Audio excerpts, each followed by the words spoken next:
नमस्कार साथियों, मैं चंद्रजीत, आपका अपना DR चंद्रजीत यूट्यूब चैनल में स्वागत है। साथियों, आज हम बताएंगे कि पशु को, गाय भैंस को अगर चमकी वाला बुखार आ जाती है, चमकी वाला बुखार जिसे हम दिमागी बुखार भी कहते हैं, तो इस तरह का बुखार में और जो नॉर्मल बुखार है, नॉर्मल फीवर, इस तरह के फीवर में क्या डिफरेंट आती है और क्या ट्रीटमेंट इस तरह के फीवर में किया जाता है, इसी के विषय में अभी आपको हम बताएंगे कि जो चमकी वाला बुखार है उसमें और नॉर्मल फीवर में क्या अंतर होती है। तो साथियों, इसी के विषय में अभी आपको हम बताएंगे, लेकिन उससे पहले मेरा यह वीडियो अगर आपको पसंद आए तो चैनल को सब्सक्राइब करके बेल आइकन घंटी को दबा करके ऑल पर क्लिक कर लीजिए, ताकि नेक्स्ट में हम पशु संबंधित कोई वीडियो डालूँ तो वह आप तक पहुँचे और सबसे पहले पहुँचे। तो चलिए साथियों, बताते हैं कि यह जो नॉर्मल फीवर और चमकी फीवर में क्या अंतर होती है। साथियों, फर्स्ट नंबर, नॉर्मल फीवर जो होती है एक तरह का सीमित फीवर है। मान लीजिए नॉर्मल फीवर में आप ट्रीटमेंट कीजिएगा पशु को तो ठीक हो जाएगी, और मान लीजिए 6 महीना, 4 महीना, 5 महीना तक नहीं होगी यह नॉर्मल फीवर में, या फिर बिल्कुल कंप्लीट हो जाएगी। लेकिन जो इधर आपको बताए हैं दिमागी बुखार, जिसे हम प्रोटोजोअल फीवर के डिजीज़ में भी रखते हैं, तो यह जो प्रोटोजोअल डिजीज़ है इसमें पशु का जो है टेम्परेचर का कोई सीमित नहीं है। टेम्परेचर मान लीजिए 2 दिन 4 दिन के लिए ठीक रहेगी बुखार, और फिर से टेम्परेचर आ जाएगी। तो यह हो गई जो प्रोटोजोअल फीवर है, दिमागी बुखार वह। और इधर हम बताएं नॉर्मल फीवर। अब बताते हैं नॉर्मल फीवर। तो नॉर्मल फीवर में जो है आप जो भी नीमोसलाइट, पैरासीटामोल, इस कंपोजिशन का और एंटीबायोटिक दवा देते हैं तो बीमारी ठीक हो जाती है।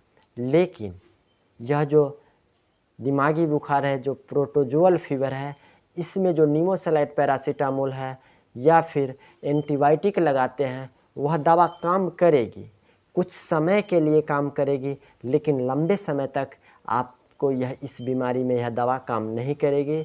इसमें जो है प्रोटोजोअल फीवर है, इसलिए इस बीमारी में जो है अब आपको हम बताएंगे कि इस बीमारी में क्या इंजेक्शन देना है।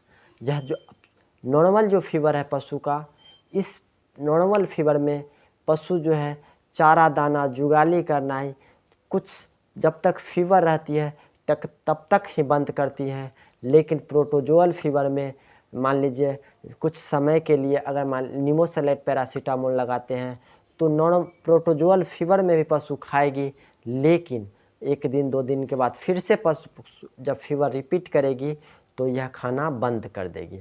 नॉर्मल फीवर जो है इसमें पशु को जो आँख देखिएगा तो उसका जो नस है उसका कलर परिवर्तन नहीं दिखाई देगी।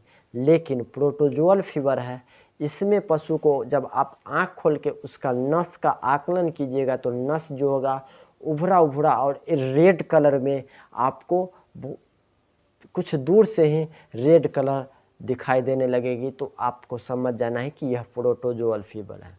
नॉर्मल जो फीवर है इसमें पशु को किसी तरह का कोई बेचैनी नहीं होती है, लेकिन प्रोटोजोअल फीवर में देखा गया है कि पशु बेचैनी में रहती है, पशु गोल गोल चक्कर काटने लगती है। जिस जगह पर पशु को बांध दिएगा उस जगह पर गोल गोल चक्कर काटने लगेगी, पशु बेचैनी में रहेगी, पशु उठ बैठ करेगी, और पशु को एक तरह से गुस्सा भी आएगी, मानसिक संतुलन भी उसका खराब हो जाती है।